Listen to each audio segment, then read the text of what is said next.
Salut à tous, c'est Pank de la chaîne, bienvenue sur cette vidéo qui aujourd'hui va parler de PNL, continuer un petit peu sur l'expérience que j'ai pu vivre avant-hier, où je vous la mettrai en référence, et un peu revenir sur un questionnement qu'on peut se faire concernant les leviers d'influence slash manipulation qu'on utilise tous les jours, qu'on utilise consciemment et inconsciemment. J'ai eu un retour d'une pote qui me dit, mais ce que tu expliques sur la vidéo, on le fait tous plus ou moins naturellement. Et effectivement, hein, je vous le rappelle, que ce soit l'hypnose, que ce soit la PNL, c'est quand même la majeure partie du temps des éléments qu'on a déjà tous mis en place plus ou moins en fonction de nos vies et de nos caractères, qu'on a mis sur le terrain, qu'on a expérimenté.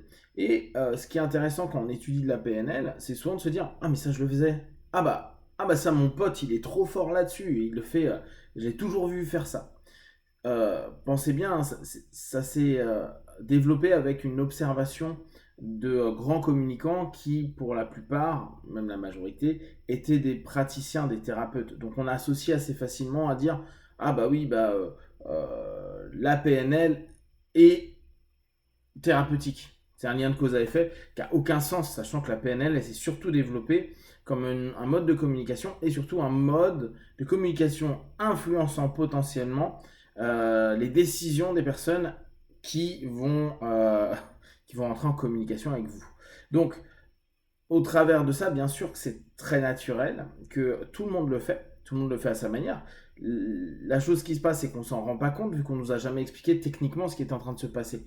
Et c'est vraiment intéressant de prendre conscience de cette idée-là, de se dire ah mais ouais mais ça je l'ai déjà fait effectivement, ou bah oui d'ailleurs j'ai eu un message sur Facebook qui disait ah bah c'est amusant, j'avais pas conscientisé que j'avais fait ça la semaine dernière, mais arrivé à peu près le même type de situation. Donc l'idée est toujours de se rendre compte, enfin, de se rendre compte, de prendre conscience que la PNL ou les outils qui vous sont proposés sur mes vidéos ou sur toutes les vidéos que vous pouvez voir, c'est des choses que vous faites déjà. On ne réinvente pas la roue, on optimise simplement certains éléments pour un objectif, hein, si on reprend les notions de pure PNL, pour un objectif qu'on a défini, une orientation vers laquelle on souhaite aller. Et donc, là, je voulais rebondir sur euh, deux éléments. On sait que, de façon générale, on utilise des leviers de manipulation, d'influence. Bon, je vous en ai déjà parlé, mais il ne faut pas se braquer à manipulation, tout le monde en fait, hein. On sait qu'influence, c'est genre histoire de dire oui, c'est quelque chose de positif et tout.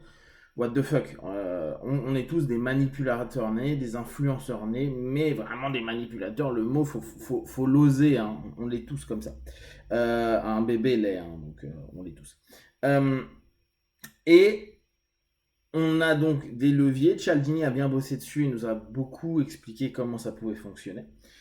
Et d'un autre côté, on a des biais cognitifs. Et si une personne comprend à peu près les biais cognitifs, euh, il peut également assez facilement influencer et orienter les décisions que vous allez prendre, que je vais prendre, hein.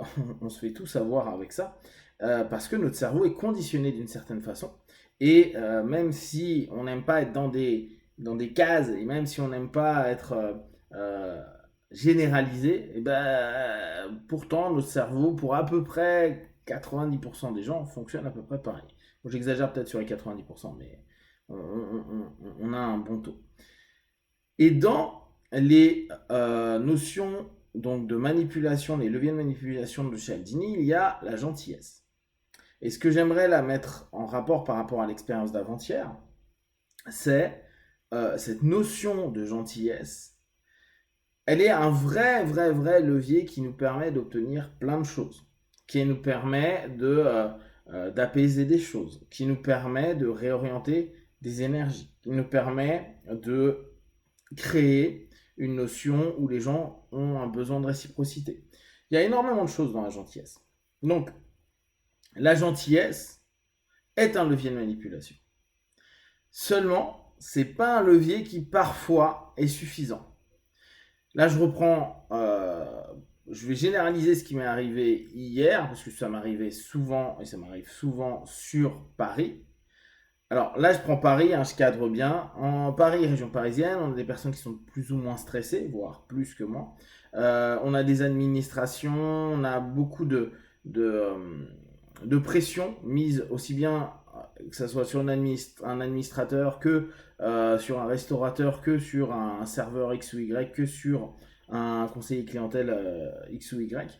Et la pression étant sur Paris importante et par rapport à d'autres régions de France plus importante, bah ça crée des personnes qui sont constamment dans des recherches d'aller vite, de performance et très rapidement de mécommunication parce que on n'a pas le temps, on n'a pas envie et surtout ça nous fait perdre de l'énergie. Donc très souvent on va manipuler autrui pour gagner du temps, gagner de l'énergie ou en tout cas dépenser le minimum d'énergie, avoir un maximum d'efficacité. Là-dessus, on est dans un raisonnement très humain, hein, étant donné qu'on sait que d'un de nos principes de base, c'est de limiter la dépense d'énergie, bah, on va au plus rapide. Ce qui fait que sur la région parisienne, bien sûr, la gentillesse peut fonctionner. Et d'ailleurs, beaucoup de personnes me disent, non mais moi je suis gentil et je vois que les gens, d'un coup, ils ont un sourire, ils sont sympas, etc. etc. Et c'est le cas dans plein d'endroits. Et comme je vous dis, hein, c'est un vrai levier de manipulation, la gentillesse. Donc, pas de problème. Par contre, avec des personnes qui vivent sous pression, et là je reprends le cas de la capitale et de la région parisienne, qui sont sursollicités, donc qui sont dans une hyperstimulation qui fait qu'ils n'arrivent pas à avoir forcément un état d'homéostasie, d'équilibre, ne serait-ce que dans leur boulot, bah, dès qu'il va y avoir une rencontre entre une personne stressée et une personne qui n'est pas forcément en phase parce que bah, trop de demandes de la hiérarchie, trop de demandes des consommateurs, dans tout plein d'éléments, on peut voir que ça commence à bugger. Va y avoir une espèce de mécommunication, de non-capacité à communiquer, et donc de non-capacité à répondre à une demande, qu'elle soit un service, qu'elle soit un renseignement, qu'elle soit une information X ou Y. À savoir que dans les biais qu'on a, notamment, on a un biais où on a besoin d'avoir des raisons. C'est les fameuses notions où quand on dit je veux votre voiture ne sera pas disponible avant telle date, tu pètes un câble parce que toi tu avais prévu que ta voiture allait réparer rapidement. Mais si on commence à vous dire parce que nous devons contacter notre fournisseur, qui est un truc qui est complètement anodin, bah, qu'on le veuille ou non, on descend en pression. Ça ne veut pas dire qu'on se calme, hein, mais on descend en pression. Donc, on a besoin d'explications. S'il y a un moment ou un autre une mécommunication, une incapacité à communiquer et à avoir l'information, on peut péter les câbles parce qu'il n'y a pas de parce que. Donc, dans cette dynamique-là, la notion de se dire je vais dans de la gentillesse, ça peut être pris pour l'autre comme de la faiblesse.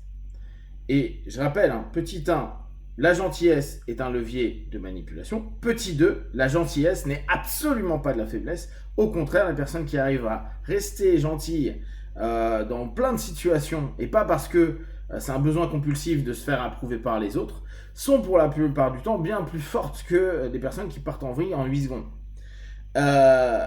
Néanmoins, il y a un moment donné, on va se retrouver dans une relation où il est plus possible d'être dans de la gentillesse, du sourire, de l'écoute, surtout s'il n'y a pas de récepteur.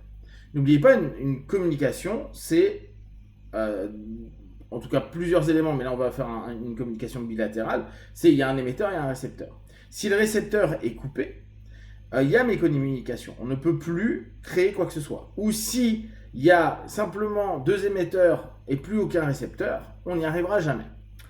Je vais continuer cette vidéo sur une autre partie. Donc, si vous avez des questions et vous partagez sur Facebook, YouTube, j'y répondrai le plus rapidement possible. Et comme d'habitude, tout ce que je propose, ne prenez que ce qui est bon et juste pour vous. Testez, observez, analysez et concluez. Be one. Ciao.